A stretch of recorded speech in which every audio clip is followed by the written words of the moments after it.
Boa noite, pessoal, tudo bom? Obrigado pela introdução, Lucas.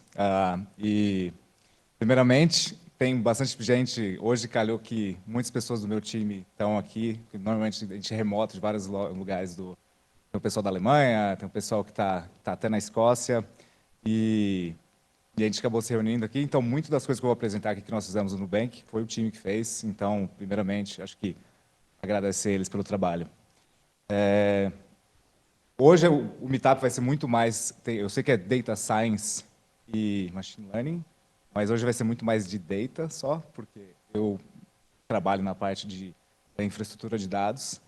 E, basicamente, como ele falou, 15 anos de carreira, trabalho no Nubank mais ou menos há 10 anos, com uma pausa no meio, e trabalhei no time inicial de Data Platform, foram basicamente, se eu não me engano, desde 2016, trabalhei 4 anos lá. Então, eu conheço a plataforma de dados no Nubank bem desde o início. E agora estou cuidando do time de Streaming Infra, que é legal. O Nubank tem um prêmio para produto interno ou para um projeto que foi mais inovador, que é esse Data Universe. E o nosso time ganhou esse prêmio. Então, foi muito legal.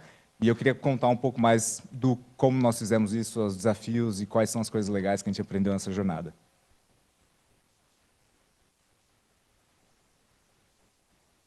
Então, só um contexto inicial sobre a plataforma de dados do Nubank. Hoje em dia, a gente tem basicamente mais de 10 mil databases sendo ingeridas. Nós temos 300 mil datasets que são processados diariamente e 3 mil usuários que contribuem com nossos projetos de streaming, não de streaming, mas da data platform em geral. Então, é bastante coisa. E isso mais falando do batch. E aí, quando a gente vem para a parte de streaming, a gente tem uma plataforma que hoje ingere 1 milhão de mensagens por segundo e tem várias coisas. Tem 400 terabytes de estado entre as Finca Applications, nossos clusters de Real-Time Analytics. E a plataforma em si, ela serve 12 mil queries por segundo, que assim servem para várias coisas, tanto para produtos internos, quanto para serviços de machine learning que usam nossos databases como source de features. Então, bom, é um número significativo. Então, hoje vai ser basicamente eu vou explicar um pouco sobre streaming, para quem não conhece, quem está mais acostumado com batch, o que é streaming, por que é importante, falar um pouco sobre a nossa plataforma de dados de streaming, o Avalanche, falar os archetypes das aplicações de streaming que nós vimos durante esses anos construindo a plataforma e onde é mais benéfico utilizar streaming, e alguns desafios que nós temos ainda, porque streaming é um pouco complexo e a gente está cortando bastante mato, assim, já fez bastante coisa, mas ainda tem bastante desafios pela frente.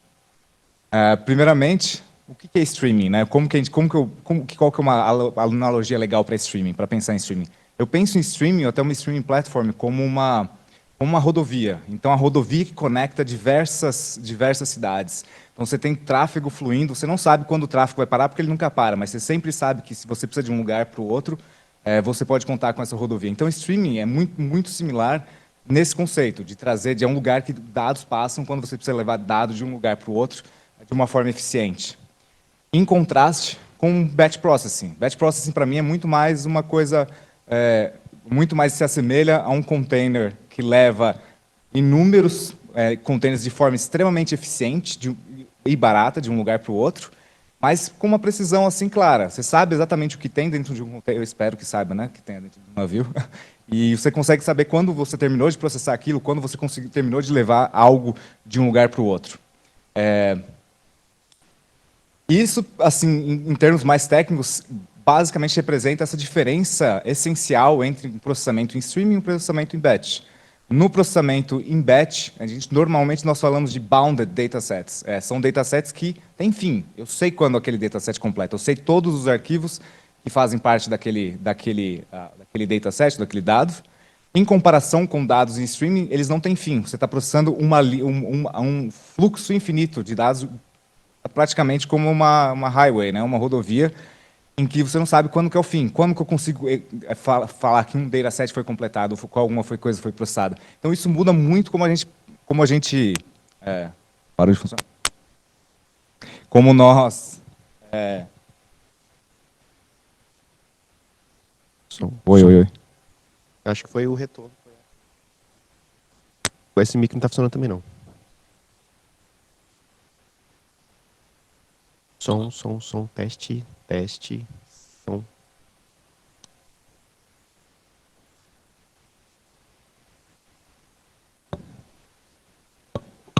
Não? Oi? Pausa pra água, hein, galera. Pausa para água. Importante. Time bom. Boa, legal. E essa diferença entre bounded e unbounded datasets muda completamente a forma como a gente pensa sobre processamento de dados, comparando com batch. Mas se a gente olhar assim, um pouco mais a fundo, a gente vê que tem uma similaridade muito clara entre o que é uma tabela e o que é um stream.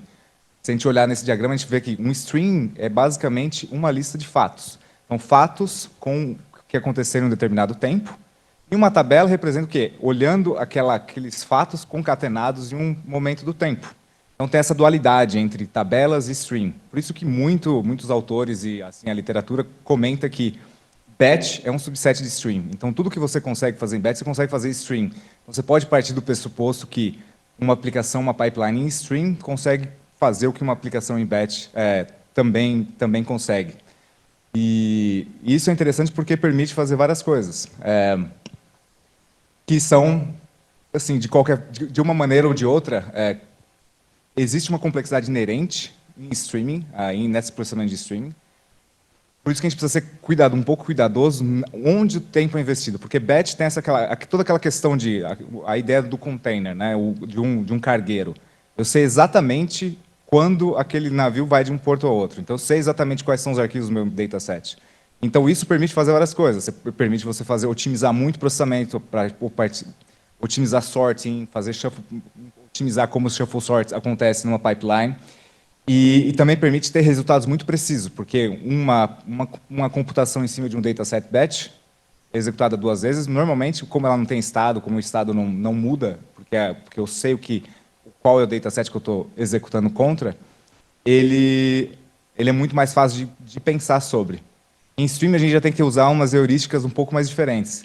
Mas onde que se paga muito bem utilizar streaming comparado com batch? Então, quando a gente pensa em fraude, o que eu sei de um customer, de eventos ou de qualquer coisa que acontece no momento agora, é muito importante. Então, talvez eu saber quais foram as transações feitas por um customer no minuto anterior é extremamente importante. E se eu fosse fazer a mesma coisa só olhando para o dado do dia anterior, da hora, ou ter só o dado da hora anterior, não seria algo tão relevante para o contexto de fraude. Mesma coisa para recomendações em real time, até live dashboards para monitoring e tudo mais. Mas, ao mesmo tempo, batch tem suas vantagens. Batch é muito mais fácil de entender. Batch ou ele termina, ou ele não termina, ou ele computa com erro e não computa com erro. Então, para coisas que são muito mais complexas, com queries analíticas, ou quando você tem joins que são tabelas fato, contra tabelas fatos, então o streaming batch faz muito mais sentido.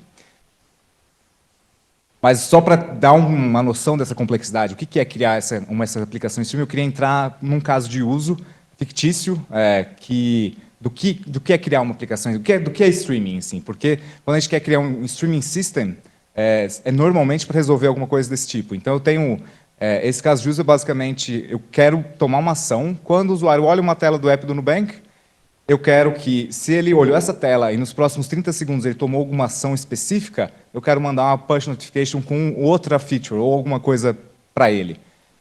Então, vamos olhar mais ou menos como seria uma arquitetura. Então, basicamente, a gente tem alguns tópicos que tem os eventos de clickstream, os eventos de transação, eu tenho essa aplicação que vai fazer a lógica justamente de fazer esse joint, esses dois streams, fazer essa lógica de guardar uns 30 segundos e vai publicar uma mensagem depois.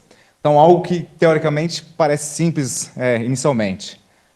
Uma solução pode ser, basicamente, ter um pod, uma aplicação rodando, que vai acumular isso no estado, tem um hash map com os eventos que guarda na memória, basicamente. Então, eu recebo o evento do clickstream de um customer, quando eu receber, crio um callback de 30 segundos para ver se ele também fez a outra ação. E legal, mas a gente não está contando que com o volume de dados e pensando em dados particionados, você nunca vai ter tudo todos os dados do mesmo cliente numa mesma máquina. Sem falar que a gente pode ir guardando tudo na memória, assim que o pod morrer, você vai perder esses dados. Então, um próximo passo seria adicionar uma database nisso. Então, se a gente colocar esse dado em uma database e ter...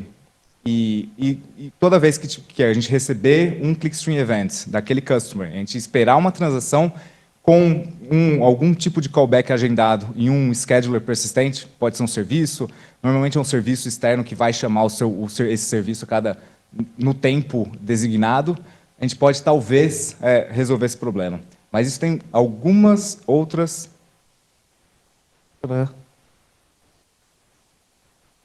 Traz algumas outras complexidades. E se, por exemplo, tiver um dos outros tópicos tiver muito mais dados do que o tópico de clickstream tiver muito mais dados do que o tópico de transação e ele estiver atrasado.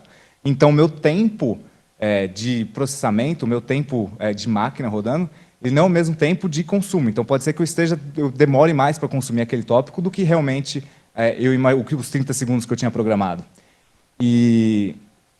E essa é uma das coisas mais comuns, né? Como que a gente poderia resolver isso dentro de um microserviço? Sei lá, daqui 30 segundos, se não tiver esse match, cria outro call daqui 30 segundos. E é isso. Então, a gente tem agora 60 segundos, talvez dê o match, mas a gente tem muita incerteza na aplicação se esse match realmente aconteceu, porque eu nunca sei exatamente se o tópico realmente está alinhado, se os meus dois tópicos, o tópico de clickstream e o tópico de eventos, eles estão de clickstream e de customer, por exemplo, de customer actions, transações, estão alinhados no tempo. Então, talvez eu teria que fazer alguma coisa, olhar no commit offset do Kafka para entender qual foi o último record que foi consumido e coisas mais complexas.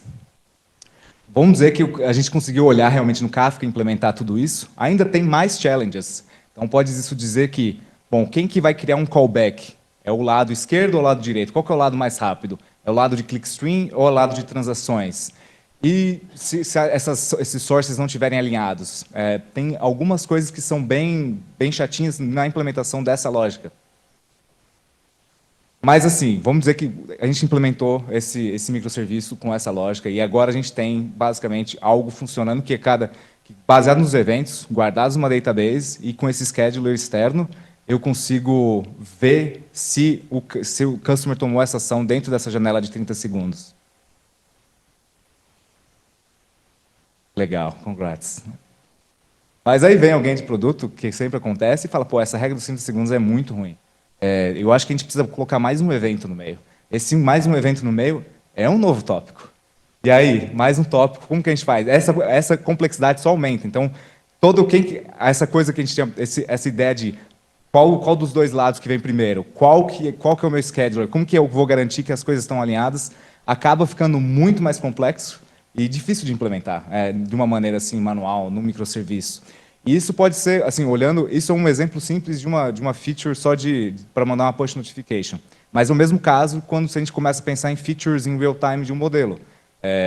Pensando, normalmente o modelo, quando ele recebe as features, são features que são compostas de dados de vários serviços. E para pensar, eu quero compor uma feature baseada em eventos que acontecem por vários serviços que estão particionados de maneiras diferentes, é basicamente o mesmo problema. Então, por isso que tem essa complexidade entre criar features em batch, teoricamente é bem, não vou dizer fácil, mas assim, é fácil de racionalizar sobre. Porque você tem datasets, que eles são computados diariamente ou num certo período. Eu vou executar uma query ou uma série de funções para tratar o dado, e eu vou ter um output que é a minha feature. E os dados estão no S3, estão acessíveis. Porém, quando a gente pensa num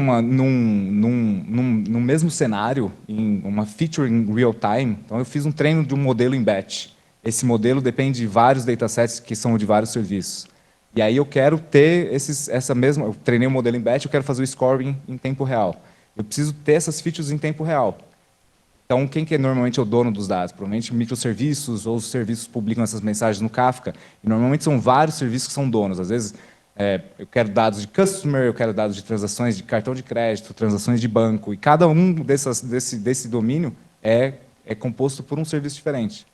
E aí esse problema de fazer o que eu demonstrei com aquela aplicação é basicamente fazer um join em real time, fazer um join em momento de streaming. E essas são as complexidades que numa feature que foi criada em batch, às vezes pode ser muito difícil de replicar a mesma coisa em real time para um modelo que precisa ser feito score, que precisa fazer scoring em tempo real. Mas, graças a pessoas bem espertas, a gente tem bastante material justamente desse problema. Como a gente consegue fazer processamento, data flows em tempo real.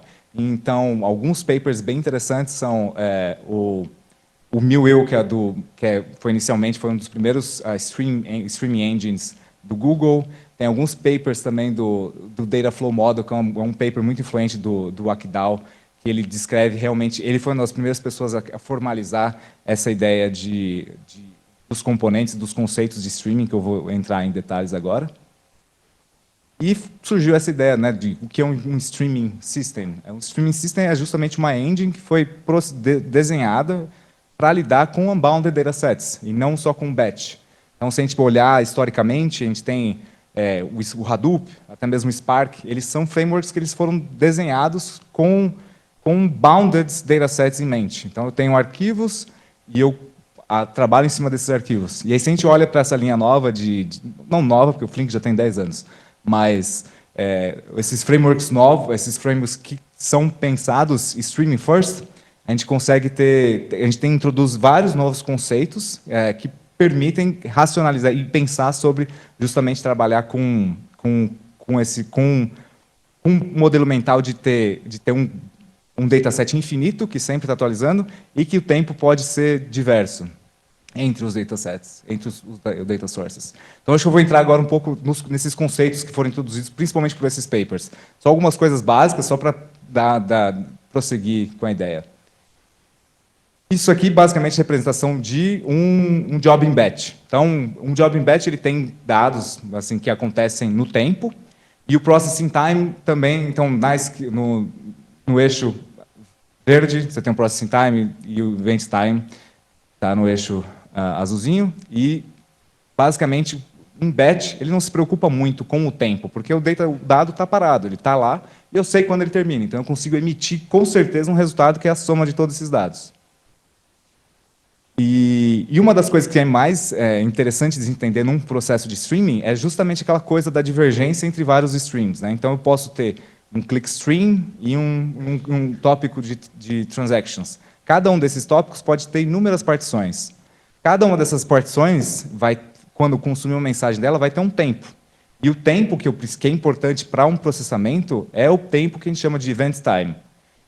Então, normalmente, nós temos dois tempos, event time e processing time. Processing é quando realmente a minha aplicação, meu streaming system, viu aquele evento. E event time é realmente quando aquele evento aconteceu. Idealmente, essas duas linhas elas são alinhadas, né? Elas são iguais. Porém, nunca é o que acontece, né? Elas vão ser desiguais e o framework precisa lidar isso com formas heurísticas. Por isso que é tão complexo tentar criar isso de uma forma ad hoc, sem ter fundamentos. E a gente vai ver agora algumas coisas que ter o event time possibilita. Esse aqui, novamente, é em batch. Então, eu quero calcular o total do scoring de times que aconteceu num jogo durante uma sessão. Então, ali você vê que tem um end of input, que é justamente quando o framework ele percebeu, bom, acabou, eu li todos os arquivos, todas as linhas daquele dataset em batch, então eu consigo emitir um resultado. Em streaming, se a gente for tentar pensar da mesma maneira, falar só processar os dados conforme eles chegam, a gente teria uma coisa muito mais desorganizada, a gente teria uma calculação, um cálculo que não faz muito sentido para esse problema que a gente tenta resolver. Então, aqui é um exemplo agora, só calculando as coisas conforme elas chegam em processing time. Então, assim que chega alguma coisa, eu tenho uma janela de 2 minutos e eu vou lá e processo. Então, basicamente, o que eu queria era saber quanto foi o sum naquela sessão, mas porque eu não lidei com o tempo de maneira correta, eu tive resultados que basicamente não servem para nada, né? E aí um outro conceito, um dos conceitos mais interessantes que foi apresentado no paper do Dataflow, é justamente o conceito de watermark. O watermark ele representa o trabalho, o último trabalho ainda não processado, o trabalho mais antigo não processado. Então, se a gente pensar num join de 2 streams, ele vai ser o timestamp mais antigo, porque eu quero sempre processar, eu quero sempre ter, se eu tenho um stream ordenado, e eu estou fazendo um join deles, eu preciso garantir que eu vou sempre... O meu record que é enviado para frente é sempre o records, é o dado mais antigo que ainda não foi processado. Então, o conceito de watermark com o event time é o que possibilita a gente ter que os dados sejam corretos quando eles são processados por uma streaming engine.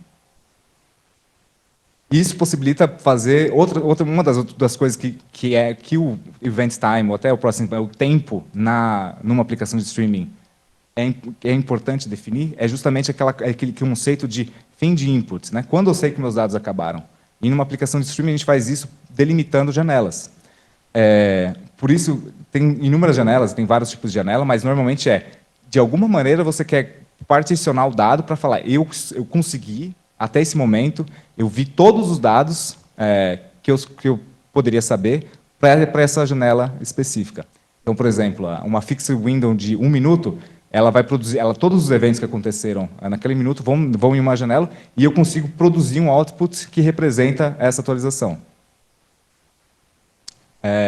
Que é justamente esse gráfico. Então, o framework ele vai receber todos os eventos e colocar esses eventos em ordem, particionados por tempo nas janelas de forma que foi definida. Então, essas janelas, em um processamento streaming, representam aquele fim de inputs, que é o framework que ele sabe, agora eu posso enviar posso produzir uma mensagem, posso escrever esse dataset, ou posso enviar para um próximo passo. Isso é uma das coisas que é diferente do que um sistema em batch, o sistema em batch ele sabe quando todos os inputs acabaram, ele produz o resultado, ou escreve o resultado final, mas em streaming você tem um contínuo flow de informações novas e de atualizações. E a watermark é justamente uma ferramenta para definir quando eu instruir essa streaming engine para saber quando evoluir, quando passar para frente. Porque, como eu disse, a watermark representa o trabalho mais antigo ainda não executado. Então, a gente precisa instruir o framework falando assim, quanto tempo, por exemplo, quanto tempo esperar por um records? Quando evoluir? Quando eu consigo prosseguir e avançar a computação? Porque, vamos dizer assim, se eu tenho um stream de dois lados, e um dos lados está super atrasado, assim, 5 horas de atraso, mas o outro está recebendo dados novos tranquilamente. O que o framework tem que fazer? Ele tem que fazer um buffer de todos aqueles eventos, até que você tenha um record novo do outro lado, porque aí sim o join consegue acontecer de uma maneira correta. E uma outra coisa interessante, essa ideia do join, realmente fazer um join correto, é bem observado nesse conceito de temporal window join. Que é justamente, eu acho que um bom exemplo é quando a gente está falando de conversão de moeda. Então, se a gente tem dois streams, por exemplo, um que recebe a taxa de conversão de uma moeda, nesse exemplo de ien para euro, e uma request para executar uma conversão. Eu tenho dois streams. Eu quero garantir que o tempo esteja alinhado. Eu não posso fazer uma conversão com um tempo que esteja, por exemplo, muito avançado ou adiantado, com uma conversão com essa taxa de conversão que não esteja alinhada com o meu tempo, que foi realmente quando o evento aconteceu.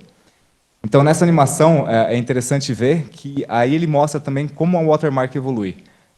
Por mais que a gente receba records mais novos, como por exemplo, no 119 ienes para euro, por mais que a gente receba aquele evento muito antes do que o resto da pipeline, a gente não quer processar ela, porque tem eventos que ainda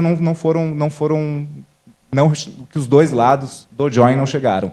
Então, a gente aqui nós temos janelas de 2 minutos, e a ideia é que eu espero dos dois lados do stream que eu tenha dados para aquela exata janela. Então, uma das coisas que o framework tem que garantir é justamente isso, como avançar o stream. E é parte da responsabilidade da pessoa desenvolvendo a pipeline instruir o framework para dizer, bom, essa é a heurística que eu quero. Nesse caso, faz muito sentido realmente esperar e não prosseguir a computação enquanto os dados específicos daquela janela não chegarem. E isso é algo que essas processing engines elas permitem. E principalmente quando a gente pensa em joins, em window e tudo mais, uma das coisas que acontece é que o framework ele precisa lidar com o estado. Então, o estado, naquele nosso exemplo, o estado era uma database. Mas é um pouco mais complexo do que isso, porque quando a gente pensa nessa pipeline que faz, por exemplo, um join de 2 datasets, e ela tem tem várias coisas que estão concatenadas, estão juntas e acopladas. Por exemplo, a evolução do tempo, a evolução da watermark, quais são os dados históricos que estão na minha database. Porque se a gente, por exemplo, naquele caso do yen, da conversão, se eu tivesse uma database e eu tivesse só 2 consumidores que só estão atualizando a database, provavelmente eu faria uma conversão com o valor errado se a conversão futura chegasse antes do stream da request de conversão. Então, naquele exemplo, deixa eu voltar aqui. Nesse exemplo, quando chegou aquela taxa de 1,19, essa seria a taxa que teria na database, se a gente só fizesse um update. Por isso que acho que o estado é muito acoplado com realmente o framework, e ele trabalha junto. Mas se a gente for pensar nisso, tem várias decisões, né, para tomar. Então, a gente tem que pensar em inúmeras coisas, e se a gente fosse implementar justamente todos esses corner cases naquela aplicação simples, é muito trabalho. Por isso que a gente usa um framework. E nesse caso, nós aqui no Nubank, principalmente para essa parte de streaming, nós usamos o Flink. Então, o Flink já tem 10 anos, ele foi criado por um time lá na TUM de Munique, na TU, na verdade, de Munique. TUM não é de Munique, TU de Berlim, desculpa. E ele ganhou muita, acho que principalmente agora, nesses últimos anos, ele tem ganhado muita notoriedade. Se vocês olharem, tem a Confluent, ela comprou uma empresa que era basicamente dos founders que escreveram o início do Flink, e agora ela oferece várias features em cima disso. Tem AWS, também tem o Managed Flink. Então, tem uma demanda muito grande para realmente mover um pouco desses workloads que a gente tinha em batch para real-time. E o Flink realmente tem uma vantagem muito grande, porque ele foi criado inicialmente com processamento de unbounded datasets em mente. Coisa que o Spark não é. O Spark, se você olhar o streaming dele, eles são micro-batches. Então, ele nunca consegue chegar na latência que o Flink chega. Por mais que eles tenham feito bastante trabalho, principalmente no Spark 4 agora, tem algumas coisas bem interessantes, mas o Flink é mais legal. E aqui é só um exemplo bem rápido de como a gente implementaria aquela pipeline usando o Flink. Então, aqui o Flink tem várias APIs, ele tem uma SQL API e tudo mais. Essa API mais baixo nível do Flink, que é a de data stream, mas ainda assim, para aquele caso, é muito simples. Então, aqui a gente define o environment, define uma source. Aqui é interessante porque aqui é onde a gente define a watermark, que é qual que é a minha heurística para a evolução do tempo. Aqui, eu estou falando, esse stream ele pode estar atrasado até 30 segundos. Então, o que o Flink vai fazer? Ele vai sempre fazer buffer desses 30 segundos e vai reordenar os eventos para que, quando cheguem na sua função, eles estejam de maneira ordenada. Criando outra source, tudo mais. E aqui é basicamente a função. Então, eu tenho um data stream de clickstream, eu tenho um filtro para filtrar o meu evento que eu quero, e eu vou fazer o join com transactions stream, e eu quero que sempre aconteça nessa tumbling event window de 30 segundos. Então, a cada 30 segundos, eu vou ver quais foram os eventos que aconteceram naquela janela e criar um novo evento caso haja esse match, caso tenha um evento dos dois lados. Então, toda aquela parafernália que a gente criou foi resolvida com algumas poucas linhas declarativas de um framework que é feito justamente para lidar com esses corner cases de tempo. Então, a complexidade muda de database, de scheduler e de um cache para o Flink como framework, que ele lida com todas essas coisas. Ele tem um scheduler próprio, ele também tem um estado, que assim, tem várias maneiras de lidar com o estado do Flink, mas é um estado que é bem assim, acoplado com o processamento, e também a linguagem de definição está dentro dele. Boa. Legal. Mas ainda assim, Flink, todo mundo sabe que rodar principalmente esses frameworks mais antigos de processamento de dados, se a gente pensar em Hadoop, ou mesmo o Flink, ou o Spark, tem uma complexidade inerente e é complicado. Então, normalmente, a gente usa serviços que são managed. Então, aqui no Nubank, uma das principais coisas foi como que a gente cria uma plataforma de dados focada em streaming para facilitar esses casos de usos que precisam realmente de streaming. Então, foi aí que a gente criou o Avalanche. E o símbolo é um esquilo, porque o Flink, né? O Flink é um esquilo, então o símbolo do Avalanche é um esquilo, que é uma plataforma de dados focada em facilitar a criação e deployment de aplicações Flink e também de como servir esses dados através de tabelas no Pinot. Pinot é uma database bem legal que eu vou falar sobre ela. Então, basicamente, aquele diagrama de como uma plataforma de dados em streaming funcionaria com todos os componentes, no Avalanche, eles são mais ou menos assim. Então, nós temos que nós chamamos de Unified Data Producing, ou Unified Ingestion, que é justamente como a gente traz dados para dentro da plataforma. Como esses dados... Porque não adianta nada eu ter uma plataforma de dados, uma plataforma de streaming, se os meus dados aparecem num S3 uma vez por dia. Então, que adianta ter uma plataforma que roda Flink, que roda tudo mais, mas não tem acesso a dados em real time. Eu acho que um dos primeiros passos é justamente criar essa método de gestão que seja streaming first.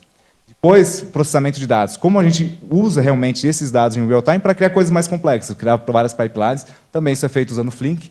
E agora, uma das coisas bem legais é como a gente serve os dados em real time. Porque também não adianta, eu tenho várias pipelines em real time, mas eu não tenho maneira de servir os dados, ou eu não consigo escrever rápido o suficiente, ou ler rápido o suficiente, ou fazer queries que sejam complexas de uma maneira eficiente. Então, a nossa plataforma ela cuida dessas várias coisas.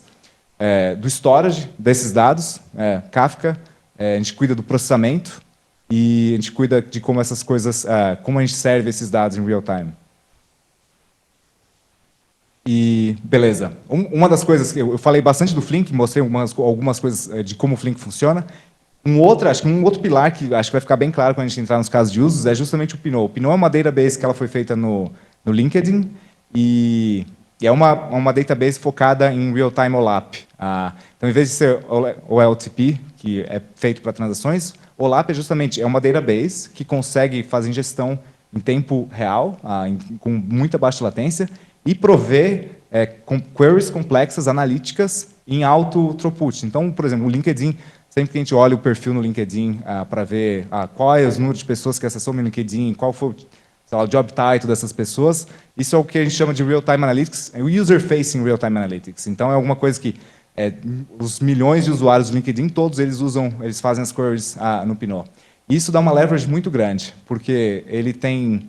O Pinot é uma database colunar, ele tem real-time ingestion, então não é batch, você não está escrevendo em batches para o Pinot, então ele realmente está... Cada mensagem que é publicada no Kafka ou em diferentes brokers, o Pinot ele tem um connector, ele usa um connector low-level do Kafka para ingerir realmente baixa latência, então end-to-end latency do Pinot é muito baixa, a gente fala de menos de, sei lá, 100 milissegundos, e ele é altamente escalável e fault-tolerant.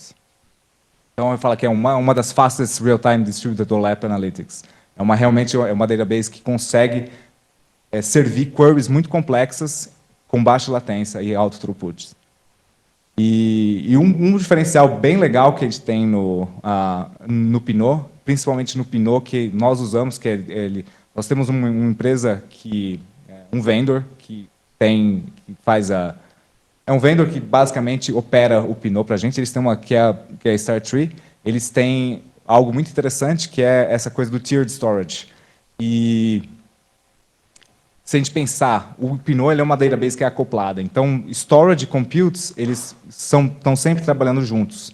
Que é diferente, por exemplo, de um Snowflake ou, sei lá, Databricks SQL, que os dados ficam no S3 e você tem várias máquinas que estão fazendo query desses dados.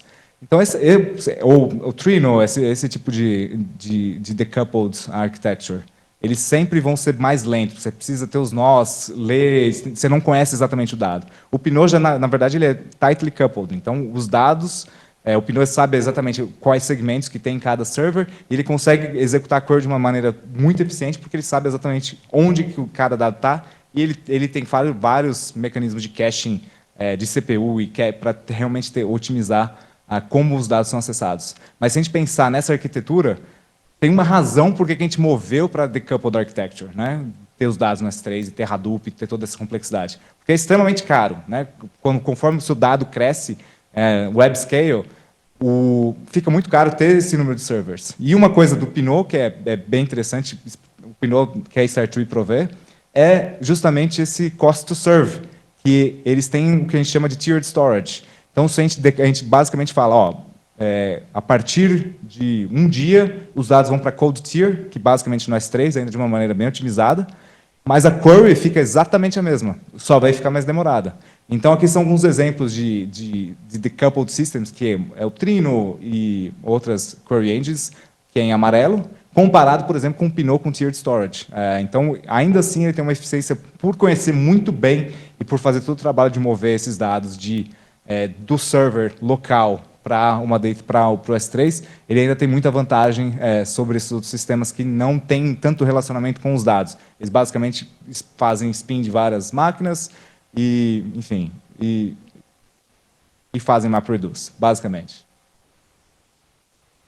E outro ponto que a gente usa na plataforma é justamente o Kubernetes como toda a infraestrutura de deployments, e é a interface primária.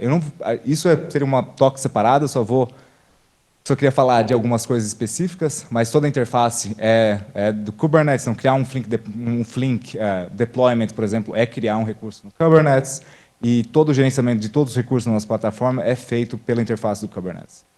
E, enfim, tem algumas coisas aqui, mas isso é bem legal, que é como nós gerenciamos essas aplicações Flink. Tem um conceito no mundo de Cloud Native, que é justamente essa operator pattern. E o Kubernetes ele publica vários eventos, conforme coisas mudam no cluster. Quando eu crio um recurso, ele publica um evento. Quando alguma coisa muda esse recurso, também é outro evento. Quando algo acontece, quando pode, existem eventos.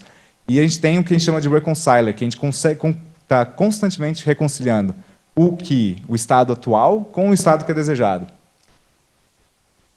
E o Flink ele tem um operator. Então a gente tem vários níveis de operator. O Flink é um dos mais altos. Então ele meio que roda no autopilot.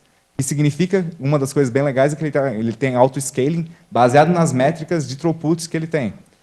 Então, quando nós vemos uma pipeline do Flink, por exemplo, ela sabe basicamente quanto de lag tem nos sources.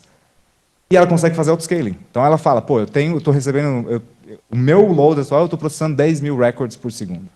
Mas eu tenho um lag de, sei lá, 100 mil records. E a taxa que está aumentando isso está em 20 mil. Então, o próprio operator, ele olha as métricas do Flink e ele fala, bom, vou fazer um scale-up. Ele muda o próprio spec desse Flink deployment para fazer o scale-up. E a gente vai ver um exemplo de como isso funciona. Mas isso é muito legal, principalmente que facilita muito essa operação. E é uma das coisas que eu acho muito legal do Flink, que ele está cada vez se aproximando mais dessa ideia de Cloud Native, que é justamente de pensar em deployments que são muito mais inteligentes e muito mais autossuficientes do que ter realmente alguém operando isso. Legal. Agora, acho que falar um pouco sobre... A gente dei um pouco do contexto do que é streaming, um pouco dos conceitos do que é streaming, de quais as tecnologias a gente usou, como os problemas podem ser resolvidos. E agora falar, acho que a parte mais legal, que é realmente quais são os use cases que são bem legais para streaming. Então, o que eu chamei de relocation specialist. Pensando nessa ideia da rodovia, é justamente como a gente move... Eu vou mudar daqui de São Paulo para Campinas, por exemplo. Então, como que eu movo meus dados de um lugar para o outro? Essa é uma coisa que é nativa de streaming. Uma aplicação em streaming, se a gente vê tudo que existe, principalmente quando a gente faz CDC, Change Data Capture, Debezium foi feito basicamente com essa ideia, de trazer dados de um lugar, que são as databases na esquerda, para o Kafka. E do Kafka, a gente mover para outros lugares. Então, um dos casos de uso que nós temos é essa ideia do Streaming Forced Integration. E isso é crucial, que é o que eu estava falando. Não adianta ter uma plataforma de streaming que processa dados em tempo real sem ter o dado em tempo real. Então, essa é uma mudança que nós fizemos. O Nubank, a nossa plataforma de dados, ela fazia justamente isso. Nós extraímos dados das databases a cada 15 minutos ou uma hora, e esses dados iam para arquivos no S3. A gente não tinha essa leverage de ter dados em tempo real dos serviços, dados de CDC dos serviços. E isso é algo que nós estamos mudando, principalmente para possibilitar a criação dessas aplicações em streaming. Então, essa é uma ideia de, justamente como nós temos aqui, várias sources. Então, a gente cria uma aplicação que lê dessa source, seja uma Datomic Database, um DynamoDB, um Postgres, e cria uma aplicação específica que faz o conforming desse dado para o dado que nós queremos. E uma coisa muito legal é que essa mesma... Não sei se eu tenho... Enfim, mas o quadradinho de cima ali, ele consegue... Aquela ideia da unificação de batch em streaming. Ele consegue ler os dois. Então, ele lê tanto o changelog que está acontecendo na database, quanto o histórico. O que permite várias coisas legais. Permite fazer backfilling de aplicações de streaming. Porque, às vezes, eu tenho uma aplicação que precisa de um estado que é um estado antigo. O estado de todo o histórico de customers, por exemplo. E quando eu crio um connector, por exemplo, eu não vou talvez extrair todos os dados e colocar no Kafka, ou criar esse connector lá atrás. Então, ter essa unificação de conseguir ler, por exemplo, um export de uma database e conseguir ler o changelog é muito interessante. Por isso que nós temos aqui também os dois. Então, tudo começa com streaming. Ali, o CDC Events é justamente novelty, são os eventos que aconteceram agora, possibilitam o streaming use case. E dali, a gente tem um outro processo que move para outra cidadezinha, que escreve na cidade do batch, na cidade do Delta Lake, Data Lake, que escreve basicamente Delta Files, Iceberg Files, que possibilita os batch use cases. Então, tudo começa em streaming. E essa é uma outra coisa de usar o Flink justamente para isso, é aquela ideia do autoscaler. Então, aqui era a extração de uma database. Ali, acho que nós iniciou com 10 mil records por minuto, que ele conseguisse processar, mas ele viu que tinha muito mais coisas para processar. E aí o autoscaler basicamente subiu algumas vezes, a gente vê ele trabalhando, até que conseguiu processar quase 40 milhões de records por segundo. Então isso é uma coisa muito legal de usar o Flink para criar essas pipelines de ingestão. E não só assim, ingestão de banco de dados, qualquer tipo de ingestão. Né? Por exemplo, eu tenho vários arquivos que estão acontecendo no S3. Outro caso de uso que nós temos temos um bucket, que tem vários arquivos CSV, que são third party, e a gente tem uma Flink application que basicamente lê esses buckets e tem e ela basicamente lista todos os arquivos e ela mantém track dos arquivos novos. Então, com algumas tasks, além de tudo isso, o Flink é barato, porque com poucas tasks a gente conseguiu quase 300 gigas de escrita por minuto no Kafka para fazer o load desses dados. Então, alguma coisa bem interessante. Aí, talvez, acho que para a audiência aqui, a parte mais interessante é, tipo, Features Librarian. Como criar features usando streaming applications e como criar essas streaming features. Algo muito legal é justamente como fazer o feature engineering no Flink. Um pattern que a gente viu que funciona muito bem é usar o Flink, não para criar feature necessariamente, mas sim para modelar os dados de uma maneira que você tem uma tabela esparsa com todos os dados, e usar o Pinot realmente para criar essa feature on demand, como fosse uma query. Então, o Pinot, uma das coisas interessantes do Pinot, além de tudo isso, é que, além de possibilitar essa ideia do real-time ingestion conectando direto no Kafka, ele consegue ler também arquivos do S3. Então, aquela mesma sintonia de ter os streams que são publicados por um data ingestion, e ele também ter os dados em batch disponíveis do S3, fazem com que você possa fazer o load, tanto ter esse mundo ideal, você ter os dados históricos no Pinot e também ter os dados em real time sendo ingeridos, de uma forma bem transparente e quase automática. E esse é um exemplo do que nós fizemos. Essa é uma aplicação que ela roda, então cada uma dessas caixinhas, quando é uma caixinha que não só tem uma setinha, basicamente uma source. E esse é um grafo de transformações. Então são vários joins, várias window functions, que criam basicamente um dataset esparso, que a gente consegue executar queries em cima disso. Então essa Flink application escreve no Kafka, vamos dizer assim, base features, e aí essa é uma tabela, só a interface do Pinot, que tem várias colunas, então a gente consegue definir os índices, consegue realmente otimizar essa tabela para o melhor caso, para o melhor performance na query, baseada realmente no tipo, na pattern da query, no padrão da query. E aí, por exemplo, a feature passa a ser, em vez de ser uma pipeline que é pré-definida, ou alguma coisa que é definida, que precisa ser definida numa aplicação, assim, numa Flink application, num batch job, ela é basicamente definida como uma query. E aqueles dados servem para criar várias features. Então, consegue reutilizar o mesmo dado para criar features diferentes conforme as coisas vão evoluindo. Isso é um game changer assim, muito grande, porque Se a gente pensar naquele exemplo inicial de como a gente criava, como a gente mudava de batch para streaming, é muito trabalhoso. Pegar uma lógica que foi criada, sei lá, em Python Notebooks, em, sei lá, em Spark Jobs, e mudar isso para microserviços, que um chama outro microserviço e vai chamando vários microserviços. Para agora, a feature ser uma query que você consegue tanto treinar seu modelo quanto fazer o scoring em tempo real, é algo que é bem interessante. E tudo isso com assim, méritos para o time do Pinot e para quem criou, porque é sensacional a quantidade de dados que nós temos, a complexidade das queries e a latência que nós temos. Por exemplo, aquela mesma query, basicamente é uma query que é executada em cada transferência que acontece no Nubank, se eu não me engano. A latência ainda é menor do que 30 segundos no P95, P95. E são queries complexas. Então, é alguma coisa que possibilita várias coisas bem legais. Obviamente que tudo tem um limite, mas o Pinot, acho que o que eu aprendi até agora é que o Pinot é extremamente flexível e bem configurado, ele consegue suportar casos extremamente complexos. Então, esse conjunto de dados em real time entrando no Kafka, Flink Applications e Pinot para servir os dados tem funcionado muito bem.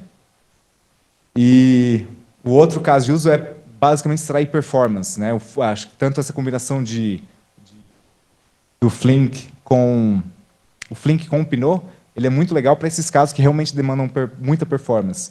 Um caso clássico que demanda muito é Clickstream. Clickstream é basicamente cada evento que a gente captura assim, no Nubank. Então, são muitos e muitos e muitos dados. E assim, notoriamente, nós tivemos inúmeros problemas no BatchTL para lidar com esse tamanho, porque o nosso batch ele sempre calculava quase tudo do zero, com algumas camadas de incrementalização no meio, mas eram muitos e muitos dados. E fazer queries em cima de clickstream data, usando essa ideia de decoupled storage, era muito lento. Então, nós usávamos BigQuery muito lento. Queries levavam minutos. O Databricks também, queries levavam minutos. Queries simples, assim, só achar qual evento, ou achar um evento por um customer, os últimos 100 eventos de um customer. E mudar para o Pinot foi bem interessante. Então, esse é o dataset, tanto como real-time, aquela coisa do tiered storage. Então, nós temos 6 terabytes que são servidos em real-time, com extremamente baixa latência. E o clickstream e o evento que é tiered, que está na code tier, ele tem 280 teras. E isso ajudou muito para essas coisas. Agora, além de tudo isso, possibilitou que a gente conseguisse criar muitos produtos em cima de dados clickstream, que não eram possíveis de ser criados antes, porque eram muitos dados, era muito caro armazenar esses dados, e agora a gente conseguiu justamente por essa combinação de ter dados incrementais sendo ingeridos no Pinot e ter a possibilidade de criar várias queries em cima desse mesmo dataset. E esse é um efeito, por exemplo. Depois que a gente fez, a ideia inicial era realmente criar uma UX que era útil para customer service, para vários outros times, e usasse clickstream data. Mas no final a gente percebeu que o dado de clickstream é muito importante. E esse exemplo, por exemplo, era um outro serviço que só também escutava os dados de clickstream e armazenava no Redis as últimas 3 horas, só as últimas 3 horas. Eu não coloquei o valor, mas era um valor bem alto. E depois que a gente percebeu, a gente falou, pô, por que a gente tem os dados no Pinot, o Pinot faz as queries com muita baixa latência, ele aguenta um alto throughput. A gente basicamente matou um serviço inteiro em um Redis todinho que fazia esse caching, só utilizando esse mesmo pattern de ter os dados para servir no Pinot. E o que eu mais gosto que é o Bleeding Edge Punk, que são as coisas que mais me empolgam nesse cenário de streaming. Essa ideia de unificar batch em streaming é bem legal. Esse é um projeto que era muito complexo para ser feito usando a SQL ou usando batch datasets, mas ele é basicamente batch. E ele foi um fit tão legal, porque a API de data streaming é tão interessante que o pessoal de engenharia... Antes ele era um serviço closure, que tinha várias databases que basicamente eram necessárias para fazer backfill de atualização de investimentos, por exemplo. E era um job que toda vez que tinha que rodar um backfill era extremamente caro e levava muito tempo. Se eu não me engano, levava mais de 4 dias para rodar o backfill todo, de atualização dos valores de investimentos. E assim, era algo que calculava basicamente, acho que o performance portfólio. E A gente veio com essa ideia e falou, pô, vamos testar usar o Flink em batch. Foi a primeira vez que nós testamos isso. E esse mesmo job caiu de 4 dias para 6 horas e o custo de $6.000 para $100 usando o Flink. E foi um job em batch. E aí a gente falou, pô, se escrevemos o job em batch, agora que a gente consegue escrever em streaming. Então essa unificação de ter um job, a mesma code base, tanto para fazer o back filling quanto o front filling, é algo muito legal que o Flink possibilita, que essa unificação de batch streaming possibilita. Outra coisa que é muito interessante, e é uma ideia que tem crescido muito, esses slides, depois eu tenho uma lista claro, porque eu não fiz as animações, nada do tipo, né? Foram dos livros do Akdal. E essa é uma apresentação da Apple, de como eles fazem o ETL deles numa área da empresa. Eles, em vez de fazer vários batch, imagina um batch job que a gente tem o Airflow, DAGzinho, aí começa o DAG, aí o DAG vai para o próximo passo, vai para o próximo passo, vai para o próximo passo, e cada um completando. Eles não, eles têm várias Flink applications que elas estão conectadas no changelog de outros datasets. Então, esse é um grafo de aplicações em real time que só escuta o changelog da outra aplicação. Então, é uma aplicação que faz o stream ingestion, que é justamente o que a gente discutiu de ter essa unified ingestion. Escreve isso no Iceberg.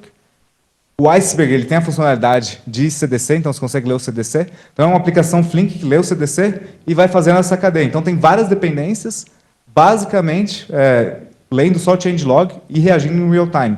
Então, você quebra aquele paradigma de ter esses jobs complexos que rodam uma vez e levam várias horas para completar, para aplicações que estão sempre rodando. E é legal porque se você tem uma aplicação que ela roda sempre, é muito mais fácil você detectar a falha. Porque se uma aplicação falhou por alguma razão, você vai ver imediatamente. Um batch job você vai ver só quando ele rodar. E talvez, se for algo crítico, é legal que você detecte as falhas o quanto antes. E outra parte bem interessante é justamente unificar não só a code base ou a aplicação, mas unificar o storage.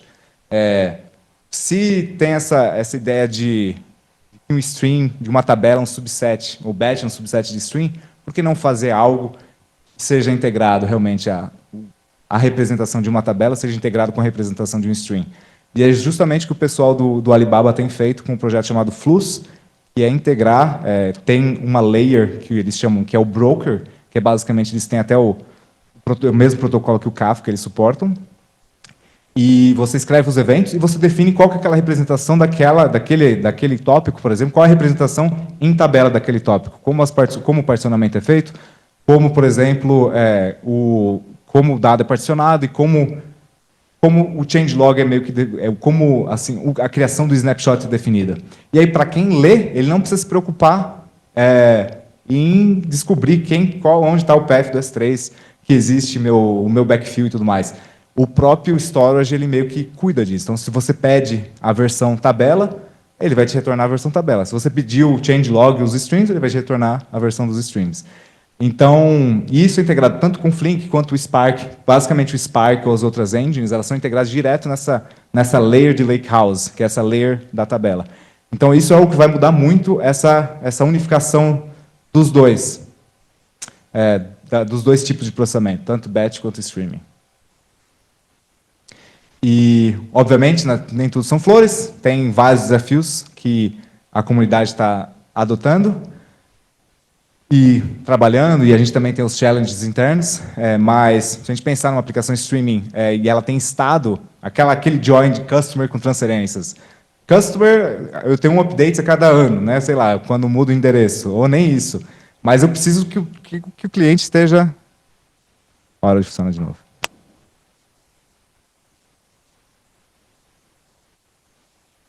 Oi. Acabou o tempo já, né? Cortaram.